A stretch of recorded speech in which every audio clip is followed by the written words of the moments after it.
Hello दोस्तों, नमस्कार। क्या हाल चाल है आप सभी की। आप सभी का स्वागत है हमारे YouTube चैनल में। दोस्तों, आज के इस वीडियो में हम पढ़ने वाले हैं दोस्तों साइंस का बेसिक इंट्रोडक्शन। तो दोस्तों, वीडियो को कंप्लीट देखना है। दोस्तों, किसी भी काम को करने से पहले हमें उसकी बेसिक नॉलेज होना बहुत जरूरी है। यदि बेसिक नॉलेज नहीं है और कोई हमसे पूछ ले तो फिर हमें शर्मिंदा होने में या हमें ग्लानि महसूस होने में भी कोई टाइम नहीं लगता है। इसलिए दोस्तों, आप सभी को बेसिक नॉलेज आनी चाहिए। दोस्तों, आज के इस वीडियो में हम बात करेंगे साइंस की फुल फॉर्म क्या है, जो आपने बहुत कम जगह या अपने टीचर किसी से भी सुनी होगी शायद ही। कमेंट करके बताना। तो दोस्तों, वीडियो को कंप्लीट देखना। यहाँ पर पूरी जो साइंस की बेसिक जानकारी वो आप सभी को बताई जाएगी। देखिए दोस्तों, यहाँ से देखिए दोस्तों, साइंस की फुल फॉर्म होती है systematics and comprehensive investigation and exploration of nature's cause and effect. ठीक है दोस्तों, तो ये जो पूरी जो फुल फॉर्म है आपको याद रखनी है और आप दूसरे अपने मित्रगणों से, अपने टीचर से भी पूछिए क्या उनको याद है कि नहीं। इसका हिंदी में अर्थ है दोस्तों प्रकृति के कारणों और प्रभावों की विस्तृत व्यापक जांच और अन्वेषण। ये इसका हिंदी में अर्थ है। अब देखिए दोस्तों, हम पढ़ने वाले हैं साइंस का बेसिक इंट्रोडक्शन। यहां से शुरू होता है। देखिए दोस्तों, साइंस जो है, साइंस को कहते हैं हिंदी में विज्ञान। विज्ञान का जो सबसे पहले उल्लेख मिला था, जो सबसे पहले पता लगा था, वो पता लगा था हमको दोस्तों किसमें पता लगा था? ऋग्वेद में। सबसे पहले ऋग्वेद में विज्ञान के बारे में पता लगा, जिसमें विज्ञान को इस प्रकार दर्शाया गया है वी प्लस ज्ञा प्लस ल्यूट, जिसका अर्थ होता है दोस्तों विशेष ज्ञान। ठीक है, तो ये आपको ध्यान में रखना है। दोस्तों, अब देखिए, विज्ञान जो शब्द है इसको इंग्लिश में कहते हैं साइंस। साइंस जो शब्द है ये लैटिन भाषा का शब्द है। साइंस जो शब्द है ये लैटिन भाषा के शब्द साइंटिया किससे बना है दोस्तों? साइंटिया से बना है, जिसका अर्थ होता है टू नो, अर्थात जानना। अब जानेंगे किसके बारे में दोस्तों? यदि आपसे कोई भी परिभाषा पूछ ले विज्ञान की तो ज्यादा घबराना नहीं है, आराम से बताना है जानना। किसके बारे में जानना?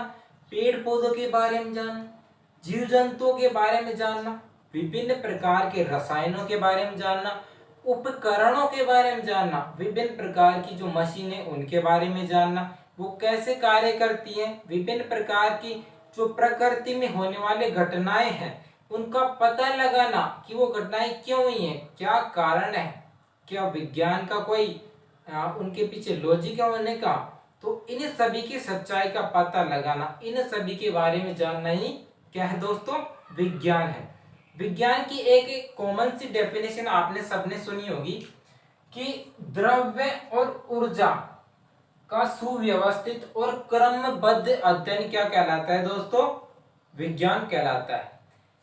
इसके अलावा दोस्तों एक और परिभाषा है कि प्रकृति में पाई जाने वाली विभिन्न प्रकार की वस्तुओं का अध्ययन कर, उनका कारण और निवारण जानकर, सत्य की खोज करने पर जो हमें निष्कर्ष प्राप्त होते हैं उनको ही क्या कहते हैं दोस्तों? विज्ञान कहते हैं। यही क्या दोस्तों? विज्ञान है। तो दोस्तों ये परिभाषा आपको याद रखनी है दोस्तों। ठीक है, आप देखिए दोस्तों, आगे चलते हैं। दोस्तों, फादर ऑफ साइंस किसको कहते हैं दोस्तों? अरस्तु को। अरस्तु को विज्ञान का जनक कहा जाता है। ये क्या थे दोस्तों? एक यूनानी दार्शनिक थे। इसके अलावा ये प्लेटो क्या एक वैज्ञानिक है, प्लेटो के शिष्य थे, ये गुरु। ये भी कौन थे दोस्तों? अरस्तु थे। इसके बाद दोस्तों कई बार बहुत एग्जामों में ये पूछा जाता है और कभी कभी बोर्ड के एग्जाम में भी पूछ लिया जाता है कि विज्ञान दिवस कब मनाया जाता है। तो दोस्तों विज्ञान दिवस मनाते हैं हम 28 फरवरी को। और इसका मनाने का रीजन क्या है दोस्तों? क्योंकि 28 फरवरी को भारतीय वैज्ञानिक डॉक्टर सीवी रमन ने रमन प्रभाव की खोज की थी इस दिन। इसलिए जो 28 फरवरी है उसको क्या कहते हैं, विज्ञान दिवस कहा जाता है। ठीक है दोस्तों, इसके अलावा दोस्तों दो चार और बात ध्यान में रखने की है। फादर ऑफ मेडिसिन किसको कहा जाता है दोस्तों, महर्षि चरक जो है उनको फादर ऑफ मेडिसिन कहा जाता है। ठीक है, फादर ऑफ मेडिसिन। इसके अलावा फादर ऑफ प्लास्टिक सर्जरी किसके दोस्तों, फादर ऑफ प्लास्टिक सर्जरी किसको कहते हैं, सुश्रुत किसको कहते हैं दोस्तों, सुश्रुत को फादर ऑफ प्लास्टिक सर्जरी कहा जाता है। सबसे पहले जो शल्य क्रिया होती है, मतलब जो भी हमारे शरीर में पथरी होती है या फिर कोई भी दर्द होता है, उनके बारे में किसने बताया था दोस्तों, सुश्रुत ने बताया था। और विभिन्न प्रकार के उपकरणों के बारे में भी इन्होंने बताया था। इसके बाद औषधि विज्ञान के जनक कौन दोस्तों, औषधि विज्ञान के जनक ये किसको कहते हैं, हिप्पोक्रेट्स को कहा जाता है। ठीक है दोस्तों, अब देखिए दोस्तों विज्ञान को मुख्य रूप से 3 भागों में बांटा गया है। सबसे पहला भाग है हमारे पास फिजिक्स जिसे भौतिक विज्ञान कहा जाता है, दूसरा है केमिस्ट्री जिसे रसायन विज्ञान कहते हैं, और तीसरा है बायोलॉजी जिसे क्या कहते हैं, जीव विज्ञान कहते हैं। दोस्तों ये जो तीनों शब्द हैं ये तीनों ग्रीक भाषा से आए हैं। कहां से आए हैं दोस्तों, ये तीनों ग्रीक भाषा के शब्द हैं। सबसे पहले देखते हैं फिजिक्स के बारे में। फिजिक्स से जो शब्द है दोस्तों ये ग्रीक भाषा के फ्यूजस शब्द से आया है, जिसका अर्थ होता है प्रकृति। क्या होता है दोस्तों, जिसका अर्थ प्रकृति होता है। फिजिक्स को 2 भागों में बांटा गया है दोस्तों। एक भाग को कहते हैं एनशिएंट फिजिक्स, क्या कहते हैं दोस्तों, एनशिएंट फिजिक्स, और हिंदी में कहते हैं चिरसम्मत भौतिकी। ठीक है, और दूसरा है मॉडर्न फिजिक्स जिसको कहते हैं दोस्तों आधुनिक भौतिकी। ये आप हिंदी में लिख लेना। एंशिएंट फिजिक्स जो है इसके जनक है सर आइजक न्यूटन। कौन है दोस्तों, sir Isaac Newton ancient physics के जनक है। और मॉडर्न फिजिक्स के जनक कौन है दोस्तों, अल्बर्ट आइंस्टीन को मॉडर्न फिजिक्स के जनक कहा जाता है। एंशिएंट फिजिक्स जो है दोस्तों इसमें हम प्रकाशिकी, उष्मागतिकी, इलेक्ट्रॉनिक्स, आवेश, विद्युत धारा जैसी जो इकाइयां हैं जो फिजिक्स में है उन्हें का अध्ययन हम किस में करते हैं दोस्तों, एनशिएंट फिजिक्स में करते हैं। ठीक है दोस्तों, मॉडर्न जो फिजिक्स है इसमें न्यूक्लियर फिजिक्स, नाभिकीय संबंधित जो अध्ययन होते हैं, नाभिकीय अभिक्रियाओं से संबंधित जो होते हैं वो करते हैं मॉडर्न फिजिक्स में। और इलेक्ट्रॉनिक्स जिससे आपके मोबाइल, टीवी, लैपटॉप ये सभी बने हैं, उन सभी का अध्ययन या उन सभी के बारे में किस में जानते हैं, हम इलेक्ट्रॉनिक्स में जानते हैं। ठीक है, और इसको हम पढ़ते हैं मॉडर्न फिजिक्स में। ठीक है दोस्तों, अब चलते हैं दोस्तों केमिस्ट्री की तरफ।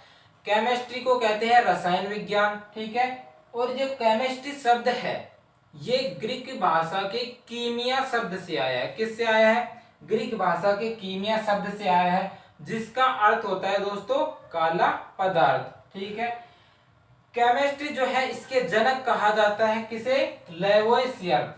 लेवोइसियर को केमिस्ट्री का जनक कहा जाता है। केमिस्ट्री को 3 पार्ट्स में डिवाइड किया गया है। एक तो होती है इनऑर्गेनिक केमिस्ट्री जिसको कहते हैं अकार्बनिक रसायन, एक होता है ऑर्गेनिक केमिस्ट्री जिसको कहते हैं कार्बनिक रसायन, और एक और आता है तीसरा फिजिकल केमिस्ट्री जिसको कहते हैं भौतिक रसायन।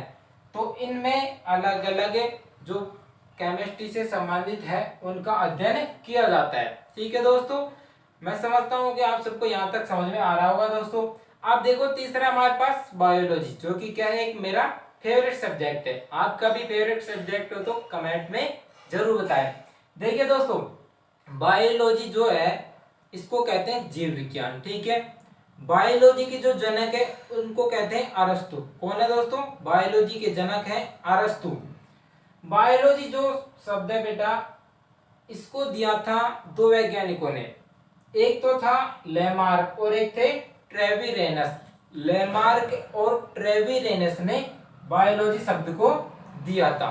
ठीक है दोस्तों बायोलॉजी जो शब्द है इसको 2 पार्ट्स में डिवाइड किया गया, 2 भागों से मिलकर बना है ये शब्द, बायोस प्लस लोगोस।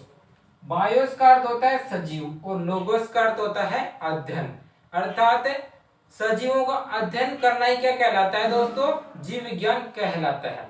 अब देखो दोस्तों, जो बायोस है उसका अर्थ होता है सजीव। सजीव कितने प्रकार के होते हैं, दो प्रकार के। एक तो वे सजीव होते हैं जो अपना भोजन स्वयं बनाते हैं, जिनको कहते हैं हम ऑटोट्रोपिक या स्वयंपोषी।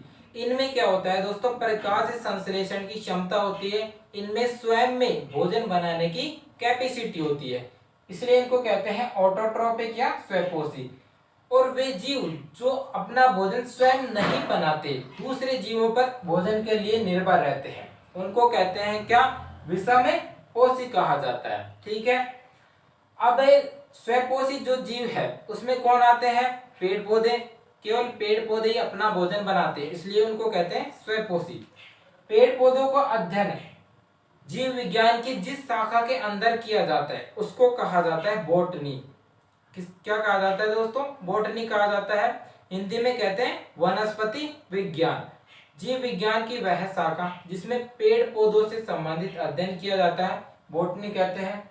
और बॉटनी जो है उसके जनक कौन है दोस्तों, बॉटनी जो है उसके जनक है थियोफ्रास्टस। कौन है, थियोफ्रास्टस को बॉटनी के जनक कहा जाता है। अब देखिए, जो जीव अपना भोजन नहीं बनाते हैं उनको कहते हैं हेटेरोट्रोपिक या विषमपोषी।